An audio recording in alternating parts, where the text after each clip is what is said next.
Hi friends, இன்றைக்கி நம்ம சமையலோசையும் சுவை ஆரம்பத்தில் இன்றைக்கி நம்மளோட ரெசிபி என்ன அப்படின்னு பார்த்தீங்கன்னா சென்னாக்குண்ணி கருவாட்டு துவையல் எப்படி பண்ணலான்னு பார்க்கலாமா. டேஸ்ட் அல்டிமேட்டான ரெசிபிங்க. நீங்கள் எந்த கருவாடுனாலும் இதை ட்ரை பண்ணி பார்க்கலாம், ரொம்பவே நல்லாயிருக்கும். நாங்கள் எப்படி பண்ணால் பார்க்கலாமா.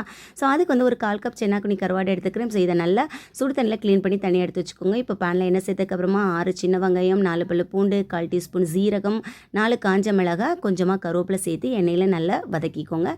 இப்போ நம்ம க்ளீன் பண்ணி வச்சுருக்க கருவாடை நம்ம இது கூட சேர்த்து நல்லா எண்ணெயில் நல்லா சுருண்டு வந்ததுக்கப்புறமா இதை தனியாக எடுத்துக்கலாம். இப்போ அதே பேனில் ஒரு 1/4 கப் தேங்காய் எடுத்து இதையும் நல்லா வறுத்து தனியாக எடுத்து வச்சுக்கலாம். இப்போ நம்ம வந்து மிக்ஸி ஜாரில் போட்டு அரைச்சி எடுத்துக்கலாம். இப்போ நம்ம வந்து வறுத்து வச்சுருந்த கருவாடு, அதுக்கப்புறமா தேங்காய், தேவையான அளவுக்கு உப்பு எல்லாமே சேர்த்து லைட்டாக அரைச்சதுக்கப்புறமா இதில் வந்து மாங்காய் சேர்த்து இப்போ நம்ம அரைச்சி போகிறோம். டேஸ்ட் அல்டிமேட்டாக இருக்குங்க. நான் தனித்தனியாக அரைச்சிருக்கேன், சின்ன மிக்ஸி ஜார் அப்படிங்கிறனால நீங்கள் மொத்தமாக சேர்த்து கூட அரைச்சிக்கோங்க.